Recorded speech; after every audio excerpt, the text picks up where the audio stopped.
Ok, vamos direto ao ponto. Chega de só brincar na garagem. Se a meta é pegar esse hobby de fabricação digital e transformar numa operação que bota dinheiro no bolso de verdade, a gente precisa de um plano. E olha, isso aqui não é um guia de fim de semana, tá? É um blueprint industrial. Um plano de engenharia focado em rigidez, precisão e, claro, no que mais importa, rentabilidade. Bora botar a mão na massa. E a primeira coisa que tem que mudar, antes de tudo, é a mentalidade. Sabe aquela coisa de luzinha RGB, tudo piscando? Esquece. O novo mantra, o que realmente importa, é este aqui: rigidez estrutural e acabamento superficial. Porque no chão de fábrica, na vida real, ninguém liga para a estética da sua máquina. O que o cliente quer ver é a peça final. É a precisão dimensional, o acabamento impecável, é isso que faz o cliente pagar bem e, mais importante, voltar. É daí que vem o lucro. Então tá. Primeiro passo, a gente vai forjar a sua identidade industrial. Pensa nisso. A marca precisa ser seu cartão de visitas. Ela tem que gritar profissional.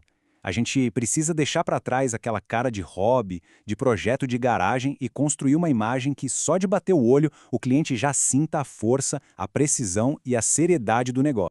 E olha só, para não ficar só na teoria, aqui vão algumas sugestões bem práticas. Dá uma olhada nesses nomes: Iron Axis, Titan Dynamics. Sente o peso e as cores: cinza chumbo, amarelo industrial, tipo Caterpillar. Nada disso é por acaso, viu? Essa combinação já comunica de cara a um nível profissional. O cliente em potencial olha para isso e o cérebro dele processa confiabilidade, engenharia, e não o experimento de fim de semana. Percebe a diferença?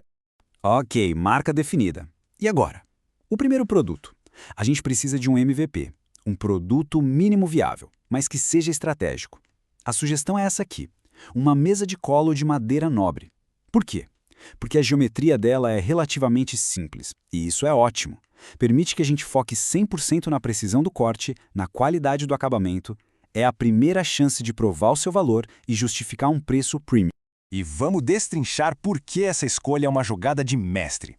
Pensa comigo. Primeiro, os percursos de ferramentas são em 2.5D, ou seja, simples, eficientes, perfeito para validar a máquina sem dor de cabeça.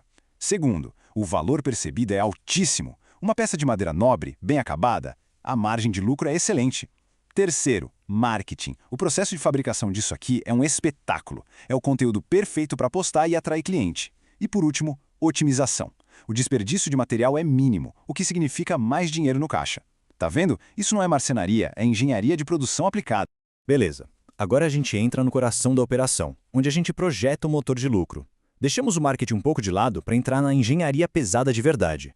Porque é aqui, nas decisões sobre aço, sobre fusos, sobre motores, que a gente define se o negócio vai ser lucrativo ou só um hobby muito caro. Cada componente aqui impacta diretamente o fluxo de caixa. E o erro número 1 de quem tenta fazer essa transição do hobby para profissional é este aqui: a estrutura. Perfil de alumínio, tudo parafusado. Para gravar uma madeirinha leve, uma balsa, até vai. Mas experimenta botar um bloco de alumínio aí e tentar um corte de verdade. A estrutura inteira vai flexionar. O resultado? O famoso shatter, aquela vibração infernal que acaba com o acabamento, joga as dimensões para o espaço e, pior, quebra a ferramenta. E ferramenta é cara, isso é prejuízo puro, não é produção.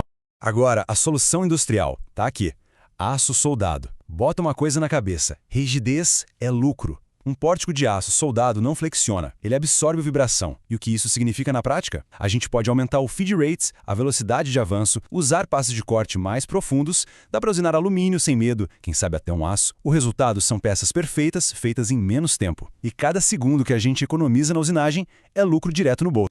Certo. Vamos falar dos motores. Para entender a diferença entre malha aberta e fechada, pensa só nesta analogia. Malha aberta com motor de passo é como dar uma ordem para um soldado no escuro e ficar torcendo para ele ter obedecido.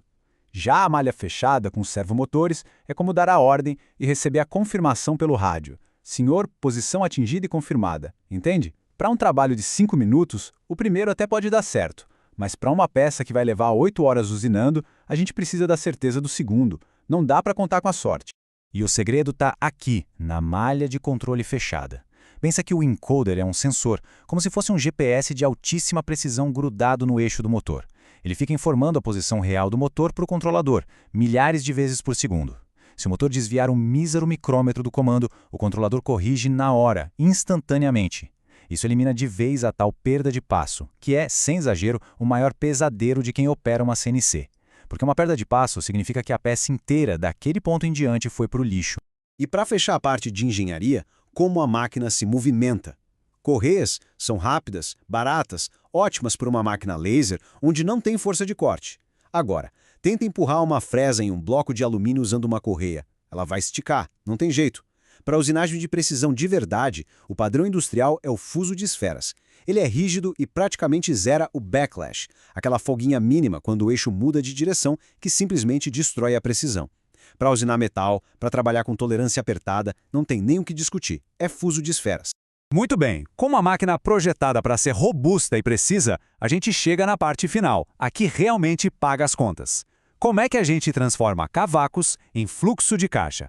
Agora é hora de falar de negócio, de precificação, de estratégia e de encontrar os clientes certos. E vamos quebrar um mito. Precificar não é a arte, é matemática pura. E a fórmula é basicamente essa. Tem os custos de energia, óbvio, o custo do material, aí vem a depreciação, muita gente esquece disso. Cada hora que a máquina roda, ela se desgasta, a ferramenta se desgasta.